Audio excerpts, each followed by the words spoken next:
गंगे च यमुने चैव गोदावरी सरस्वती नर्मदे सिंधु कावेरी जलेस्मिन् सन्निधिं कुरु।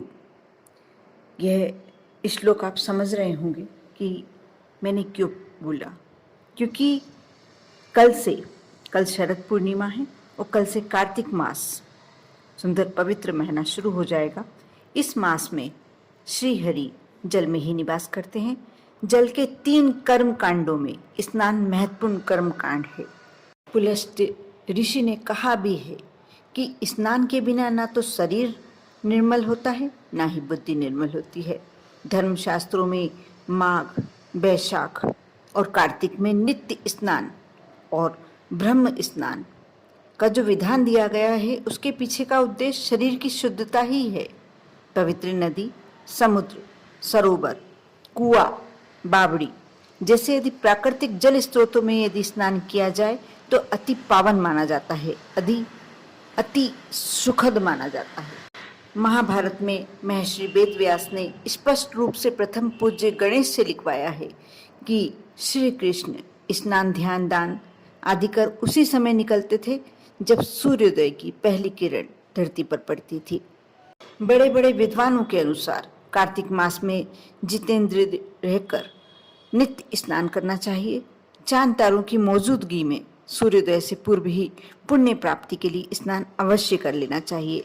जौ, गेहूं, मूंग, दूध, दही और घी आदि का भोजन करें, इससे सब पाप नष्ट हो जाते हैं। स्नान के लिए तीर्थराज प्रयाग, अयोध्या, कुरुक्षेत्र और काशी को श्रेष्ठ माना गया है। इनके साथ ही सभी पवित्र नदियां, तीर्थस्थल जो भी आपको जहां भी कर सकते हैं, स्नान शुभ रहता है। यदि आप इन स्थानों पर नहीं जा सकते हैं तो इनका स्मरण करने मात्र से आपको वही लाभ होता है जो इनमें स्नान करने से होता है। यदि आपके घर में गंगा जल है, आप कुछ बूंदे अपने स्नान के जल में डालें और फिर स्नान करें। आपको गंगा स्नान का पूरा फल प्राप्त होगा। यदि गंगा जल नहीं भी है तो मैं उससे भी श्रेष्ठ उपाय बताती हूँ। आप एक तांबे के कलश में थोड़ा सा जल छत पर रख दें या मिट्टी के बर्तन में थोड़ा सा जल भर दें और उसके बाद अपने स्नान के जल में इस जल को मिला लें। बहुत ही शुभ ये कार्य होता है। हाँ, इस माह में आप लहसुन, प्याज, इन वस्तुओं से, मांसाहार, ये सभी का सेवन नहीं करना चाहिए, बचना चाहिए। ब्रह्मचर्य का नियम अवश्य करना चाहिए और भूमि में शयन करना सबसे ज़्यादा श्रेष्ठ माना गया है।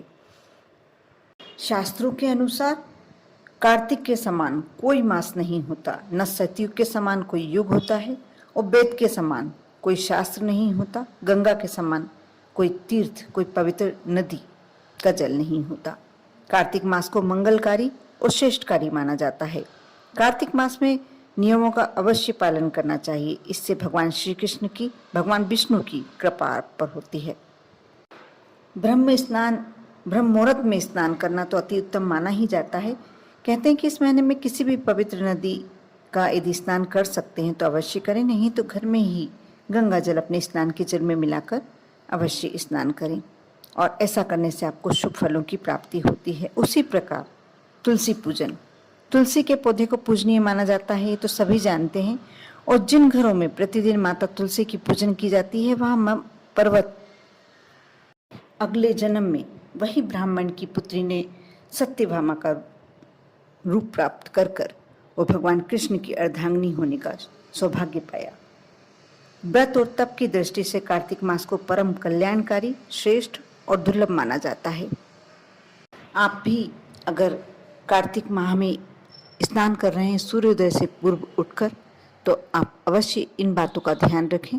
और आगे मैं अपने कार्तिक माह के और भी वीडियो बनाने वाली हूँ जो आप अवश्य देखें, क्योंकि बहुत सारी ऐसी जानकारियाँ और कथाएं, नई नई कथाएं आपको जो कार्तिक माह में बोलना, आपको सुनना शुभ रहता है, आप सुनेंगे अवश्य। और विश्वास के साथ आप भगवान विष्णु और माँ लक्ष्मी, माँ तुलसा, इनकी पूजन करते रहें, दीप दान करते रहें। जो भी आप दान करने में सक्षम है वह करें।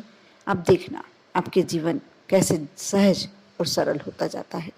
आप पर और आपके पूरे परिवार पर भगवान विष्णु की कृपा हमेशा बनी रहे। ओम नमः शिवाय।